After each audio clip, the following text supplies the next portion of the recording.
PSG Fan TV, bonsoir à tous, bonsoir Joe. Bonsoir Ronnie, bonsoir à tous. C'est quand même sous un cadre idyllique un petit peu que je te rejoins, mais malheureusement, alors voilà, je suis un peu sonné, je t'avouerai, et je comprends que toi aussi tu le sois. Clairement, on est passé à côté de notre match, mais quels ont été ces ingrédients qui ont fait que cette deuxième mi-temps a été si catastrophique? Comme tu l'as dit, en fait, on est dans un cadre exceptionnel, pour une soirée exceptionnelle, mais je pensais pas que c'était ça l'exceptionnel. Et l'exceptionnel du PSG, c'est que tu peux réussir en fait deux mi-temps complètes, tu peux être très solide dans ta troisième mi-temps entre guillemets et t'écrouler dans ta quatrième d'une manière exécrable. On a vécu des choses avec le PSG, on en a vu des choses moches, hein. On va pas refaire l'histoire, hein. Mais là, en une mi-temps, de lâcher comme ça, pour moi, c'est plus qu'une faute professionnelle. Je suis encore déboussolé de ce qui se passe.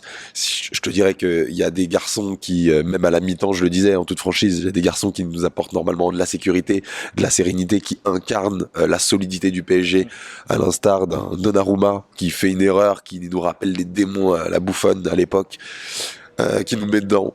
Et Marquinhos qui est juste énorme et voilà. Marquinhos, il est dans le cœur, il est là, mais il a fait son pire match au pire moment, sa pire mi-temps de toute sa carrière.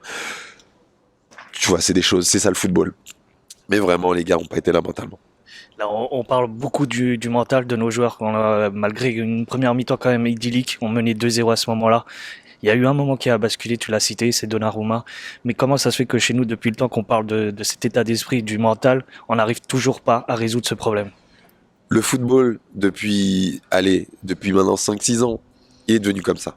Une grande mentalité. Il y a des problèmes en fait mentaux et le PSG a des séquelles. Et hier, c'était en fait un triste anniversaire pour nous. Et tu vois qu'en fait, ça travaille vite. Quand à un moment, t'as un gardien qui te met dedans, t'as une faiblesse, ça commence à jouer sur tout le monde. T'as ton capitaine qui, avant d'avoir fait ses boulettes, il était déjà pas très serein sur la première mi-temps. Et donc, ça se voit, ça se transpire. Après, le milieu de terrain n'existe plus. Verratti a pas touché un ballon. Mbappé a été inexistant en deuxième mi-temps. C'est un match qui est calamiteux, vraiment qui est calamiteux dans sa deuxième période. C'est vraiment Dr Jekyll et Mr Hyde. Je pensais même pas que c'était possible de faire deux parallèles aussi différents dans un match et j'en veux vraiment garçon ce soir. C'est incroyable. Est-ce que ce soir, avec les garçons qu'on a, on pouvait prétendre quand même à avoir ce titre malgré là, tout ce qui s'est passé? Ancelotti a dit que le Real à 100% était plus fort que le PSG à 100%. Je suis totalement pas d'accord avec ça. Euh, Neymar à son prime, Messi, Mbappé, Verratti. Avec ça, tu dois boire l'équipe qui est en face de toi. Et là, aujourd'hui, on n'a pas existé à la fin. Pourquoi? Parce que ils ont aussi l'expérience, et il faut le noter, ils ont l'expérience en fait de ce genre d'être au pied du mur, le Real. C'est une équipe qui en a plusieurs des coupes aux grandes oreilles, et ça se voit ce soir. Et là, vraiment, je suis dégoûté de voir que Karim Benzema a répondu en disant c'est toujours moi, je suis ton grand frère à Mbappé. Même s'il a fait trois grandes mi-temps, il lui a dit c'est moi ton grand frère et rejoins-moi. Et ça me fait mal parce que on sait les conséquences qu'on va en tirer derrière. Ouais, justement, j'allais parler des possibles conséquences. On avait des joueurs qui peut-être, en fin de contrat, et on parle de renouvellement. Est-ce que clairement, ça a été le point décisif peut-être pour une telle décision? Là, ça va être très compliqué. Les supporters déjà en voulaient beaucoup aux joueurs.